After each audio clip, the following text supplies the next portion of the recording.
नमस्कार मंडळी, चला एकदा सगळ्यांचं मनापासून स्वागत करते माझ्या एक नवीन ब्लॉगमध्ये. आज होती महाशिवरात्री आणि उपवास बोलले की माझ्यासाठी खूप विशेष दिवस असतं. तरी ते माझं स्वतःचं आवरून झालं होतं. मला ना खरंच अजिबात बरं वाटत नव्हतं, तरी पण हे सगळे कामं मला करायचेच होते. तर माझी लादी वगैरे पुसून झाली होती. आता मला दुसरे कामच करायचे होते. म्हणजे अगोदर पूजा करून घ्यायची होती, मग नंतर राहिलेले कामं.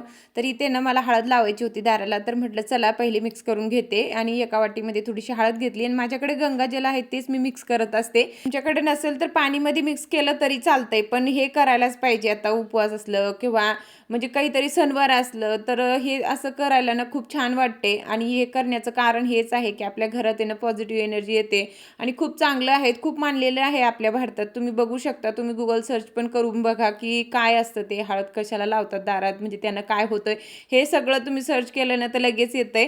आता मी सांगत बसले तर आपला व्हिडिओ खूप मोठा होऊन जाणार आणि मग तुम्हीच बोर होणार, म्हणून मी तुम्हाला सांगते की तुम्ही गुगल करा, त्याच्यावर लगेच येते. तर इथे ना व्यवस्थित उमरट्यावर हळद लावून घेतली आणि ही हळद आहे ना तुम्हाला थोडीशी काळपटपणामध्ये दिसत असेल का. आता काय झालं माहिती का, ही घरची हळद आहे आणि जरा काढताना थोडीशी ती वेगळी झाली होती म्हणून. नाहीतर आपले जे दुकानातली हळद असते ते खूप जास्त पिवळी असते, पण घरचं बनलेलं मला कोणतीही गोष्ट आवडते म्हणून मी हीच हळद वापरत असते पहिल्यापासून. तरी ते ना व्यवस्थित आहे ना मला जी हळद लावायची होती उंबरठ्याला ते लावून घेतली. आता वरती ना जे काय आपले हे असतात ना दरवाजा त्याला पण लावतात, पण मी इतकं लावत नाही जितकं मला ना म्हणजे माहिती आहे की इतकंच मी करत असते. त्रास होई त्याने मस्त माझी हळद सुद्धा लावून झाली होती. आता मला रांगोळी काढायची होती, थोडंसं वाळू देते आणि त्याच्यावर लगेच रांगोळी सुद्धा मी काढून घेते. आता मोठं रांगोळी काढायला आपल्याला कुठे जागा आहे, इथूनच बाहेर जावं लागते, इथूनच घरात यावं लागते, पूर्ण कचकच होऊन जाते. रांगोळी जर पूर्ण घरात होते, राजूर तसंच करतो, तो खाली बघून चालतच नाही, म्हणून आहे ना मी छोटीशी काढते, दोन्ही साईडनं काढलं की झालं. आणि मोठी रांगोळी काढायला ना जागा नाहीये, बाहेरून कसं बाथरूम जवळच आहे त्याच्यामुळे ना मी दरवाज्यातच काढते. जेवढी मला छोटी काढता येईल ना तेवढंच मी काढत असते आणि तेवढ्यातच खरंच भारीच वाटते. एकदा आपली कसं देवपूजा किंवा दारात असं दिवा लावणं, रांगोळी हे सगळं झालं ना तर घरात खरंच आहे ना पॉझिटिव्ह एनर्जी येते बरं का. तुम्ही नक्कीच करून बघा. भरपूर ताईन करतात आणि जे नाही करत असं ना त्याला मी सांगते की असं करायचंच, खूप भारी वाटतं. उपवास असो किंवा काहीतरी विशेष दिवस नसला तरी पण मी नेहमी करत असते, पण हळद वगैरे फक्त मी काही विशेष दिवस राहिलं ना त्या दिवशीच लावते. बाकीचं हे रोजच असतं आपलं, रांगोळी काढणं, दिवा लावणं, अगरबत्ती लावणं हे सगळं मी करते. असो इथलं सगळं काम माझं आता आवरून झालं होतं, राहिली होती आता देवपूजा करायची. म्हटलं चला ते पण करून घेते आणि त्याच्यानंतर मला आता खायला पण काहीतरी बनवायचं होतं, पण म्हटलं अगोदर देवपूजा झाली का मग बाकीचे कामं होत राहतात. मला अजून कपडे सुद्धा धुवायचे, म्हणजे बाहेर पण आम्हाला जायचंय. कुठं जायचंय पुढं तुम्हाला मी दाखवेलच, कंटिन्यू ब्लॉगमध्ये राहा. आम्हाला ना मंदिरात पण जायचंय, हॉस्पिटलमध्ये पण जायचंय, कशाला जाते काय जाते हे सगळं काही तुमच्यासोबत मी शेअर करणार आहे. तर इथे ना पहिले मंदिरातली पूजा करून घेतली आणि त्याच्यानंतर आहे ना शिवलिंग खाली घेतली आणि आता मला ना खाली बसून पूजा करायची होती. आता मी बेलपत्र, फुलं वगैरे हे काहीच आणले नव्हते. मी बोलले ना तुम्हाला, मला बरं वाटत नव्हतं म्हणून मी घराच्या बाहेर कुठेच गेले नाही आणि राजूच्या पप्पाला आणायला सांगितलं की ती वेगळंच काहीतरी आणून ठेवतात, त्याच्यापेक्षा मी आणलेलं बरं पडतं मला. असो माझ्याकडे ना जे काही अभिषेकसाठी लागतं ना आपल्याला महादेवाच्या तेवढं माझ्याकडे साहित्य सगळं होतं. म्हटलं चला ते पण करून घेते. आणि आपण जर मनाभावानं पूजा केली ना तर आपल्याकडे नुसतं पाणी पण राहिलं तरी चालतंय. असं नाही की आपल्याकडे सगळ्याच वस्तू पाहिजे आणि सगळेच आपल्याला भेटायलाच पाहिजे. जितकं झालं तितकं आपण मनाभावानं केलं तर देवाला पण माहिती असतं आणि तो पण बघतोच आपल्याला. तर म्हणून जेवढं असतं ना माझ्याकडे तेवढ्यात मी करून घेत असते. मला आता मंदिरात जायचं होतं, पण ते बोलले की आपण नंतर जाऊया, इतक्या लवकर जाऊ नको, गर्दी असेल, तुला पण तिथे उभी राहावं लागेल, म्हणून मी काही गेले नाही. म्हटलं जाऊ द्या आता घरातच पूजा करून घेते. आणि त्याला पण सुट्टी होती, ते पण घरीच होते. आता ते घरी राहिल्यावर मला एकटीला बाहेर जाणं बोलले तर शक्यच नाही, ते जाऊ देतच नाही, आम्ही सोबतच जातो कुठे पण. म्हणून ते बोलले की थोड्या मिनिटांनी आपण जाऊया, म्हणजे त्याचं आवरलं नव्हतं. तर सुट्टी राहिली का निवांतच सगळे उठतात. राजूरला पण सुट्टी, दोघं बापले कायचं ना थोडंसं अभ्यास ते सकाळचं घेतात आणि त्याच्यानंतर ते दोघं आवरत असतात. आता कसं एक्झाम जवळ येत आहे ना तर त्याच्याकडे लक्ष देणं खूप गरजेचं झालंय.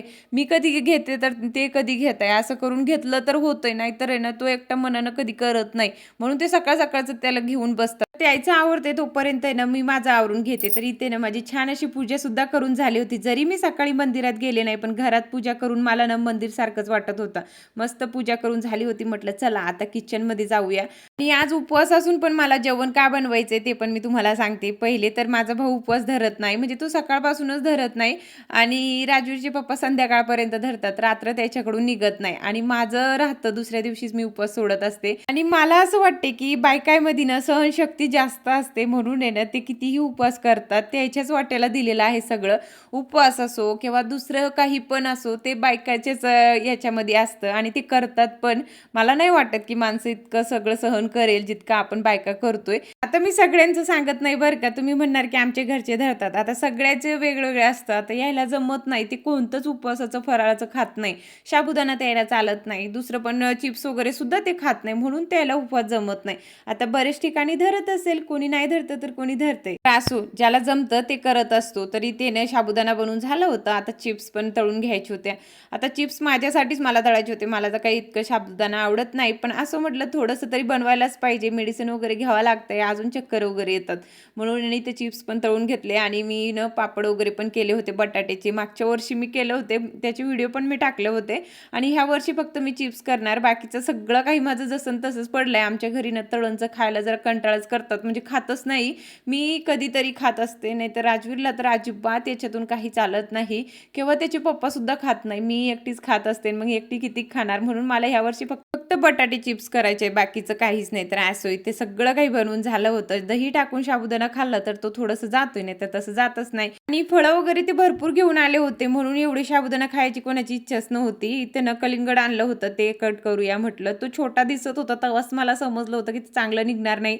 आणि त्याला सांगायला गेले असं का आणलंय, ते म्हणतात तू घरात बसूनच फक्त तोंड चालवते, बाहेर जायचं ना, आणायचं ना मग, असं ते मला बोलत होते. आता सांगायला गेले तर बोलणे खावं लागते. तर असो, ते नाही व्यवस्थित त्याला कट करून दिलं. आणि त्याच्यानंतर राहिलेले कामं मला परत करायचे होते. खूप मोठे भांडे माझे घासायचे राहिले होते, म्हणजे सकाळपासून आहे ना नुसतं भांडे निघताय. आता सगळ्याला उपवास जरी असलं ना तर थोडं वेगळं वेगळं बनवायला बोलले तर भांडे निघतात आपले. आणि जेवण सुद्धा मला बनवायचं होतं, ते सुद्धा बनवलं होतं, म्हणून खूप मोठे भांडे होते. म्हटलं चला आता एकदाचे सगळे घासून घेते. आणि आपण जर थोडं मिनटं पण बसलोय तर आपले कामं लांबत चालतात. आता मी बसणार होते, म्हटलं मेडिसिन घेतली तर थोडंसं आराम करते, पण मला नंतर आठवलं की हे भांडे जर आपण आता घासले नाही तर खूप जाम उशीर होऊन जाणार आणि नंतर आपल्यालाच घासायचे आहे. म्हणून मी चालूच ठेवते, जोपर्यंत माझं घरातलं सगळं काम आवरत नाही तोपर्यंत मी अजिबात बसत नाही. आता पण आपल्यालाच करायचं आहे, नंतर पण आपल्यालाच करायचं आहे, कोणी काय करायला येणार आहे का? मग लगेच झालेलं बरं नाही का? नंतर आपल्यालाच वेळ भेटतं थोडंसं बसायला किंवा दुसरे कामं करायला किंवा बाहेर जायला. आता आम्हाला बाहेर जायचं होतं, म्हणून मला पूर्ण कामं आवरून घ्यायची होती. तर इथे सगळे भांडे घासून घेतले. आणि आता खालचं जे काही राहडं पडलेलं होतं ते सुद्धा मला उचलून घ्यायचंय. आता सकाळचं मी सगळं आवरूनच जेवण बनवायला लागते, तरी पण आहे ना काही पसारा सगळं पांगून जाते. तर असो, ते सगळे भांडे आता माझे घासून झाले होते. म्हटलं चला आता व्यवस्थित भरून ठेवते. मी काय करते, नेहमी किचन ओट्यावर भांडे घासून ठेवत असते, नंतर आहे ना जाळीमध्ये भरून ठेवते. आणि मग कसं पाणी पण जास्त खाली सांडत नाही आणि भांडे पण लवकर वाळून जातात. आता नुसतं किचन ओट्यावर जर ठेवले आपण भांडे तर ते पूर्णच वल्लच असतं खाली आणि वेगळंच वास यायला लागते, म्हणून मी त्याच्यावर कधीच ठेवत नाही. स्टूल आहे माझ्याकडे, त्याच्यावर आहे ना भांड्याची जाळी ठेवते, जेणेकरून आहे ना किचन वरती पाणी पण राहत नाही, सगळं पाणी आपल्याला व्यवस्थित काढता येते, नाहीतर ना वेगळंच होऊन जाते. तर असो, इथे सगळे भांडे घासून झाले होते. आता निघायचं होतं आम्हाला बाहेर, तर थोडंसं इथं माझं आवरून घेतलं आणि लगेच निघालो. तर नेहमीप्रमाणे राजवीरला काही आमच्यासोबत यायचं नव्हतं, तिची इतके नाटके चालतात. तो म्हणतो की मी मावशीकडे जातोय, इकडे जातोय, तिकडे जातोय, पण ताई घरी नाही, मग कोणाकडे सोडायचं? आणि घरी राहायला बोलले ना तर माझं मन लागत नाही, तो घरी राहिला ना काही करत असतो घरात आणि मग भीती वाटते, म्हणून मी त्याला सोबत नेत असते. नाहीतर त्याला अजिबात आमच्यासोबत यायचं नसतं, खूप तो बोर होतोय. मी त्याला बोलत असते की तुला जे लागतं ते आम्ही घेऊन देणार, तू इतकं बोर का होतोयस? पण त्याला कसं वाटतंय की कोणीतरी खेळायला पाहिजे, कोणीतरी सोबत पाहिजे, तेव्हा त्याला चांगलं वाटतं. आणि लेकराला लेकरामध्ये चांगलं वाटते, आपल्यासोबत कधीच चांगलं वाटत नाही. तर असं कसं तरी आम्ही त्याला आणलं होतं आणि म्हटलं त्याचे पण दर्शन होऊन जाणार, तर त्यालाही मंदिरात आणलं होतं. आणि आम्ही कुठंच लांब गेलो नाही, जवळच महादेवाचं मंदिर होतं ना, तिथेच आम्ही दर्शन घेतले. आता आम्ही ठरवलं तर होतं की कुठंतरी जाऊया, पण माझी तब्येत खराब झाली त्याच्यामुळे ना आम्ही कुठंच गेलो नाही, फक्त संध्याकाळचं दर्शन करायला निघालो होतो. मस्त महादेवाच्या मंदिरामध्ये दर्शन घेतलं. त्याच्यानंतर रेणुका माता मंदिरे आहेत ना जवळ, तिथे पण गेलो आणि तिथे पण दर्शन घेतलं. खरंच खूप छान वाटत होतं संध्याकाळचं. पण राजवीरला ना यात्रेला जायचं होतं. आता त्याचं म्हणणं होतं की सगळे यात्रेला जातोय आणि आपण का जात नाही, हेच त्याचं म्हणणं होतं आणि नुसतं रडणं चालू होतं. तर राजवीरचे पप्पा सर्च करत होते, इथं कुठेतरी यात्रा असेल जवळ तर आपण जाऊया. आणि त्यानं बघितलं पण, तर पिसादेवीला होते, एक महादेवाचं मंदिर पण आहे तिथे आणि यात्रा पण होते. म्हटलं तिथं जाऊया आपण, तू थोडंसं तरी आमच्यासोबत तरी बस 2 मिनिटं, तर तेवढं पण त्याला करायचं नव्हतं. अजिबात तो हसत नव्हता. तर असो, त्याच्यानंतर आम्ही पिसादेवीला गेलो. तिथे ना महादेवाचं मंदिर पण आहे खूप मोठं, म्हणजे पुढं आहे तिथेच नाही. आणि तिथे जाऊन बघितलं तर खूप मोठी गर्दी होती, म्हणजे खूप मोठी लाईन लागलेली. म्हटलं आपले दर्शन काय होणार नाही. संध्याकाळचे आता 6 वाजले होते, जास्त अंधारा पडेल आणि अंधारा पडल्यावर थंडी सुद्धा वाजते. तर इथे ना आम्ही लगेच बाहेरून दर्शन घेतले आणि आणि साईडलाच ऊसाचा रस होता. म्हटलं चला घेऊया, आता उन्हाळ्यासारखंच वाटते, थोडंसं गरम व्हायला लागले तर पिलं तर काय हरकत नाही. आणि ते आम्ही दोघं पित होतो, पण राजवीरला काही पियायचं नव्हतं. आता कोणाची लेकरं अशी आहेत की किती जबरदस्ती केली तरी त्याला पियायचं नाही, काही नाही, फक्त रडणं. इतकं चिडचिड करतोय. खरंच मला सांगा काहीतरी उपाय असेल तर. त्याला फक्त आहे ना खेळणे घ्यायचे होते, त्याला काहीच खायचं नसतं, काहीच पियायचं नसतं, कितीही तुम्ही जबरदस्ती करा तरी त्याला पियायचं नसतं. मी त्याला सांगत होतो 1 गिलास पिऊन दाखव, त्याच्यानंतर तुला जे लागलं ते आम्ही घेऊन देणार. पण तो बोलला की मला नाही घ्यायचं, मला पियायचं पण नाही. खायला ना इतकं नाटके करतो खूपच जास्त, म्हणून आहे ना तो इतका म्हणजे खूपच बारीक झालाय. आणि आम्ही गावाकडे जर गेलोय ना तर मला ना सगळे हेच म्हणतात की दोघं चांगले आहेत आणि मुलगा बघा कसा आहे. डायरेक्ट माझ्या तोंडावर बोलतात आणि मला खूप वाईट वाटतं की कोणीतरी आपल्याला असं टोमणे मारतंय. काय करायचं, लेकरू खात नाही, कितीही डोकं लावलं तरी त्याला खायचंच नसतं. आम्ही खूप म्हणजे प्रयत्न करत असतो. मीच नाही तर ते पण खूप करतात आणि त्याला पण असं वाटतं की त्याच्या पोटामध्ये ना काहीतरी जायला पाहिजे, पण त्याला काही खायचं नसतं आणि त्याची खरंच खूप तब्येत आहे ना बारीक झालेत आणि त्याचं वजन कधीच वाढत नाही. खूप वजन त्याचं कमी आहे. प्रयत्न तर आम्ही नेहमी करत असतो, पण त्याला काही तसं लागतच नाही. आणि ते काय म्हणत होता तो, ते पण मी तुम्हाला सांगते. खरंच खूप हसू आलं.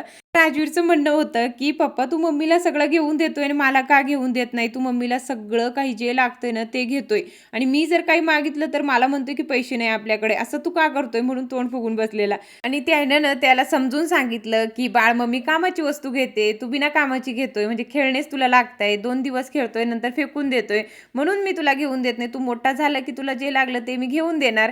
तर नंतर आहे ना तो शांत पण बसला. आणि असं जर आपण समजून सांगितलं ना लेकराला तर त्याच्या डोक्यात बसतं, नाही तर ते ना वेगळंच विचार करायला लागतात आणि त्याच्या डोक्यात तेच बसतं. असं नेहमी यायचं म्हणणं असतं की लेकराच्या मनासारखं करायला पाहिजे आपण, त्याच्यासारखीच व्हायला पाहिजे. लहान लेकरासारखं जर आपण त्याच्यासोबत वागलो तरच ते आपल्याला सगळी गोष्टी सांगतात आणि त्याच्या मनात काय आहे ते पण व्यक्त करतात. म्हणून आहे ना ते नेहमी त्याला ना खूप समजून घेत असतात आणि तो पण आहे ना फक्त पप्पाला सांगतो काही पण लागलं तर. असं आम्ही तिथून निघालो आणि डायरेक्ट हॉस्पिटलमध्ये गेलो होतो. म्हणजे फाईल वगैरे मी घरूनच नेली होती, तर घरी यायचा प्रश्नच नव्हता. आणि ही बॅग का मी घेऊन फिरते टिफिनची ते पण तुम्हाला सांगते.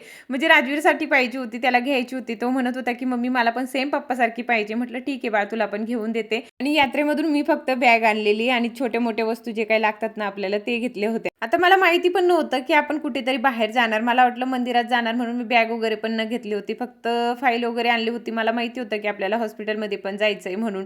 तर तिथे पण आहे ना खूप मोठी म्हणजे गर्दी होती. आमचा नंबर खूप मागे गेलेला. म्हटलं आता 1-1.5 तास सहज इथे बसावं लागेल आणि त्याच्यानंतर घरी जाऊन मला जेवणसुद्धा बनवायचं होतं किंवा माझ्यासाठी उपवासाचं काहीतरी बनवावं लागेल. म्हटलं कधी मी बनवणार, तेच टेन्शन माझ्या डोक्यामध्ये होतं. आपल्या बायकाचं कसं असतं ना, कुठे पण जाऊ द्या, घरातले कामं हे ते आपल्या डोक्यात नेहमी चालत असतात. आणि खरंच माणसाचं एकदम फ्री असतं. बाहेरून आले की बिंदास म्हणजे झोपून राहायचं किंवा मोबाईल बघत राहतात, काही पण त्याचं टेन्शनच राहत नाही आणि आपल्या बायकाला काही ना काही राहतं. तर असं इथं हॉस्पिटलमध्ये दाखवलं, पण त्याच्यानंतर घरी आले आणि एवढं सगळं जेवण पण बनवलं, माझ्यासाठी चिप्स वगैरे बनवले होते. तर चला इथंच मी एंड करते. भेटूया आता आपण उद्याच्या ब्लॉगमध्ये. बाय.